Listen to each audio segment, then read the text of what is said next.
예, 지금 그 사립 유치원하고 사립 학교의 차이점을 지금 우리가 간과해서 안 됩니다. 우선 사립 학교는 학교 법인의 재산을 전부 출연한 상태입니다.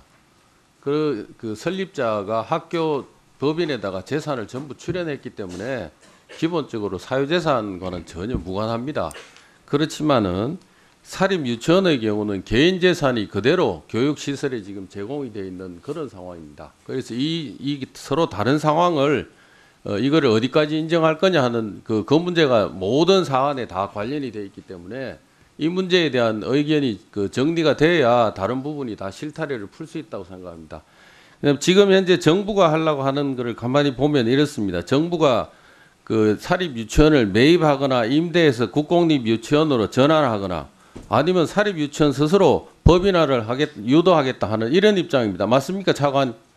예, 공영화하는 거에 예, 정부 입장이 그렇죠. 있습니다. 네. 왜 정부가 이렇게 하려고 하느냐 하면은 개인 사유재산이기 때문에 사유재산에 대해서 임의적으로 할 수가 없는 겁니다. 그래서 정부도 정부 스스로 사립 유치원을 매입하거나 아니면 사립 유치원에 필적한 시설을 매입한다거나 그렇지 않으면 사립 유치원을 임대하겠다는 겁니다. 그래서 공립 유치원으로 공영형 유치원으로 만들겠다는 겁니다.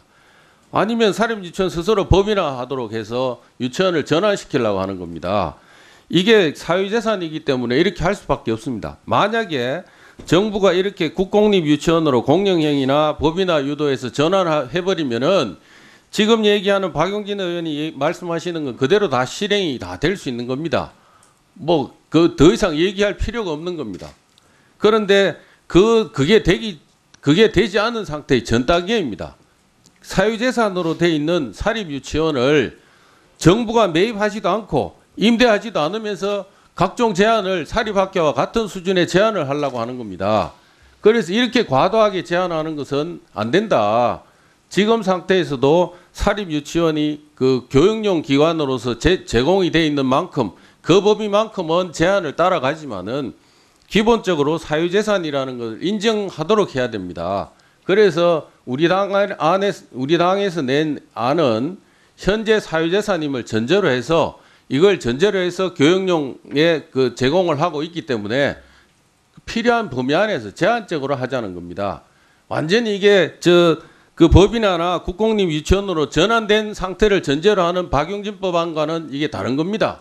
완전히 전환되면은 박용진 법안은 필요가 없습니다. 교육부 차관 그렇지 않습니까? 조금 말씀드려도 괜찮겠습니까? 말씀 주신 것처럼 사립 유치원이 개인 재산인 경우가 많습니다. 그렇다 하더라도 유치원은 본연의 목적이 학교고 학교로서 운영되는 한 공적 책임을 지어야 된다는 것에 대해서는 변함이 없습니다. 그래서 자, 그러면은 예. 제가 차관한테 한번 물어볼게요. 네. 사립 유치원 공공성, 투명성 강화 마련한다고 해서 교육부에서 지난 11월 21일 날부터 23일까지 일본에 출장 갔습니다. 그렇죠? 네, 출장 갔다 왔죠? 예, 그렇습니다. 이게 지금 유치원 문제가 언제부터 이게 문제가 됐는데 이게 11월 21일부터 23일까지 뒤늦게 이렇게 일본에 출장 가서 실태 파악하고 옵니까? 교육부가 박용진 법안에 대해서 지난 법안 소위 때도 찬성 의견 다 내고 다 했는데 뒤늦게 일본 가서 출장 가서 뭘 하고 왔느냐. 일본 사립유치원 법인화 과정 및 운영 실태 파악을 위해서 일본 사립유치원 관계자, 문부성 관계자 만나서 현황 파악하고 온다고 해서 갔다 왔습니다. 이게 왜 갔느냐. 제가 말씀드린 것처럼 정부 매입하거나 임대하거나 법인화 유도하는 이 과정에 대해서 일본 가서 배우려고 가서 실태 파악하고 온 겁니다. 그러면은 사립 유치원을 이렇게 개인 재산이 전제가 되어 있는 것을 국공립형이나 공영형이나 법인화를 다 시켜버리면은 그러면은 이 박용진법 필요 없는 겁니다. 그런데 지금 이렇게 되기도 전에 이 법안 이렇게 이제 제도가 만들어지기도 전환이 되기도 전에 이 법을 도입해서 하자고 하는 건 지금 과도한 재산권 침해 아닙니까? 사립학교하고 같은 수준으로 침해를 하는 것은 지나치다는 겁니다. 정부가 처음부터 유치원 운영자들한테 시설 투자해서 법인에 출연한다고 그렇게 해서 인가해 주겠다고 얘기했으면은 사립 유치원을 4천 개나 그 국민들이 만들었겠습니까? 안 만들었을 거 아닙니까? 그 당시에는 개인 재산을 그렇게 출연해서 4,000개나 만들어 가지고 정부가 돈이 없으니까 그 시설을 이용해서 그 유치원 애들을 가르쳐 달라고 그렇게 한 거 아니에요. 그렇게 다 하고 나서 오늘 와서는 이거 이제 정부 교육 시설이니까 법이나 되기도 전 단계지만 이거 전부 제한하겠다고 지금 이렇게 하는 거 아니에요. 저기 4,000개를 정부가 그러면은 뭐하러 저 임대하거나 매입하거나 법이나 유도를 뭐하러 합니까? 이거 할 필요도 없죠. 지금 이 상태대로 이렇게 그 다 그 제한을 국공립 유치원하고 같은 수준으로 사학하고 같이 규제를 해버리면은 그러면은 정부가 하겠다는 얘기하고도 이 필요 없는 거지. 뭐하러 매입하거나 임대하거나 사립 유치원을 법이나 유도 뭐하러 합니까? 이미 법이나 된 거하고 똑같은 규제를 하겠다고 하는데. 위원님 말씀 드려도 괜찮겠습니까? 4,220개 사립유치원을 예. 전부 다 저기 그 법인화 한다든지 매입하겠다는 얘기는 아니고요. 사립유치원 중에 운영상의 어려움이 있어서 정부에다가 매도하겠다고 그러면은 그것은 매입을 해서 공립유치원으로 전환하겠다는 얘기고요. 그리고 사립유치원 중에 법인으로 전환해서 하겠다고 그러면 저희들이 시설비라든지 인건비를 지원해 가지고 공립유치원하고 비슷한 수준으로 그야말로 국민들이 적은 돈으로 양질의 교육을 받을 수 있도록 도와드리겠다는 의미입니다. 4,220개를 전부 그 공립이나 이렇게 법인으로 전환하겠다는 생각은 아닙니다. 일본이 지금 사립 유치원의 99%를 법인화했습니다. 맞죠? 여기 보고서에 그렇게 써놨네요. 예, 그렇습니다. 예, 이게 저 그 먼 세계 일입니까? 조금 더 말씀드려도 되겠습니까? 일본의 예, 그 답변하시는 걸로 곽상도 의원님은 좀 마무리해 주시고 다음에 좀 해주시고요. 이게 어쨌든 오전에 좀 의원님들의 의견을 다 들어야 되는 거니까 답변 간단하게 해주시죠. 예, 교육복지정책국장입니다. 일본에 출장을 다녀온 것은 일본의 사례가 한국의 사례와 비교해서 어떠한 시사점을 가질 수 있는지 파악하기 위해서 다녀왔습니다. 다만 이제 일본의 사례랑 저희의 사례랑 같이 볼 수 없는 구조가 많이 있었습니다. 일본은 사실 다양한 형태로 그 사립 유치원을 법인화하는 부분이 있었기 때문에 현재 우리의 상황과 일본의 상황은 같이 놓고 볼 수 없는 부분에 대한 시사점을 얻고 왔습니다. 이상입니다. 제 먼저 곽상도 의원님 말씀과 관련해서만 우리 회의 운영과 관련해서 말씀을 드리면 지금 그 전두환 정권 때부터 시작했었던 유치원 확대 정책과 관련해서 이제 와서 지금 그 얘기를 하실 상황이 아니라는 일단 말씀을 드려요. 그러니까 지금 우리가 집중해야 될 건 온 국민을 경악하게 했고 우리 교육위원회 국정감사 과정에서 확인되었었던 사립 유치원 일부에서 드러나고 있는 교육 목적의 교비의 황당한 전용, 사적 유용 이런 문제를 방지하기 위한 회계 투명성의 확보입니다.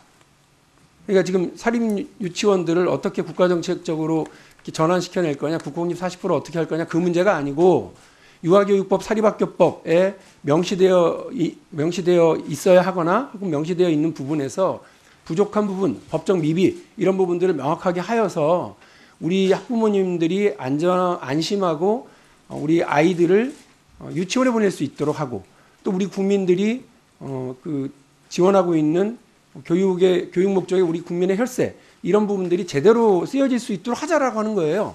국민 상식에 기반해서 이 논의를 하면 되는 겁니다. 지금 와서 무슨 일본 정책이 어쩌고 왜 교육부가 이제 와서 일본에 출장을 갔다 왔느냐 그런 얘기를 할 상황은 아니다. 이 말씀 먼저 드리고요.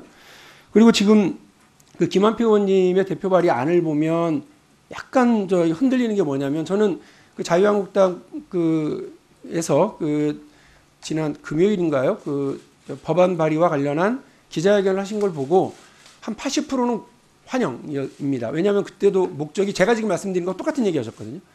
회계 투명성을 확실하게 하겠다라는 것이 김한표 의원의 대표 발의 목적이다라고 분명히 하셨습니다. 그래서 환영입니다. 그런데 이제 오늘 와서 이게 보면 우리 그 전문위원회 검토보고 안에도 나와 있고 교육부에서도 지금 우려하고 있는 바가 뭐냐면 왜 굳이 실효성이 없는데 회계를 분리시키느냐.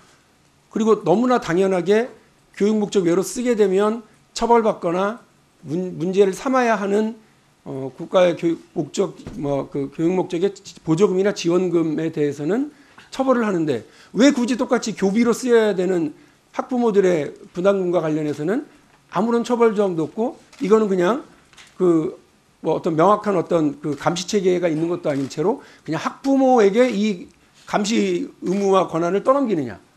왜 그렇게 해서 굳이 여기는 널널하게 두려고 그러느냐? 이거 혹시 처음에 이 경악할 만한 국감 과정에서 드러났었던 그 사적 유용과 관련해서 일부 유치원 원장님들이라든지 한유총의 그 담당 대표자들이 세상에 국민들 앞에서 뭐라고 그랬느냐면 이거 내 거다. 학부모가 낸 돈 갖고 명품백 좀 사면 어떠냐. 이런 얘기를 우리가 법으로 그런 권한을 확보해 주자고 하는 거라면 저는 진짜 큰일이라고 봅니다. 그거는 우리 자유한국당 의원님들이 대표 발의를 해서 그날 기자회견을 통해서 국민들에게 약속했던 회계 투명성과도 아무 관계가 없는 맘대로 법안, 교육비 맘대로 써도 되는 법안을 만들어주자는 것밖에 안 되는 거기 때문에 이거는 상식적으로 납득되지가 않아요. 그래서 이 부분에 대해서 명확하게 하고 저는 학부모 주머니에서 나왔든 국민혈세에서 나왔든 그것이 교비란 말이에요. 교비와 관련해서는 교육비용으로 써야죠. 그걸 어떻게 명품백을 싸자는 거에 그 명품백을 싸도 이거는 내 맘이다라고 하는 그런 것을 보조해주는 법안이 우리 국회에서 통과된다? 그것도 교육위원회에서 아무렇지도 않게 있을 수 없다고 보여요. 두 번째, 누가 개인 재산이 아니라고 합니까? 유치원 안 하시면 나중에 다 재산 찾아가시잖아요. 누가 개인 재산을 부정해요? 누가 사유 재산과 관련해서 누가 박용진 3법에 사유 재산의 시혜자라도 있습니까? 없잖아요. 그 개인적으로도 하시라고요. 그런데 우리가 정말 중요하게 생각하는 건 교육 목적이기 때문에 여러 세제 혜택드리고 여러 법률적으로 지원해드리고 심지어 국민 혈세로 그 보조하고 지원하고 다 하는 거잖아요. 근데 받을 건 다 받고 지금 회계 투명성이 보장되면 사유재산에 대한 침해가 있어요? 처음 듣는 얘기입니다. 교육 목적으로 제대로 쓰게 되면 그 개인 재산에 대한 침해가 있다? 어디 그런 게 있습니까? 저는 전혀 납득되지가 않기 때문에 한유총의 주장과 곽상도 의원님의 우려가 이 박용진 3법 혹은 우리가 지금 논의하고 있는 유아교육 3법과 관련해서 전혀 타당치 않은 우려를 배경으로 말씀을 하시는 거다. 우리는 그냥 오늘 회계 투명성을 어떻게 확보할 거냐. 그리고 이렇게 회계 투명성과 관련해서 우리 국민들이 경악했었던 그러한 일들이 또 벌어지면 돈 잘못 쓰셨는데 원장님? 아 그래요? 그러면 그거 그냥 반납할게요. 그리고 몇 억 그냥 반납하고 끝나는 게 아니라 잘못 쓰면 처벌될 수 있도록 우리 영유아 보육법에도 있는 처벌 조항을 준용해서 처벌하겠다라고 하는 것이 너무 국민 상식 아닌가요? 예, 저는 그 상황과 상식을 잘 지키면 된다고 봅니다. 예.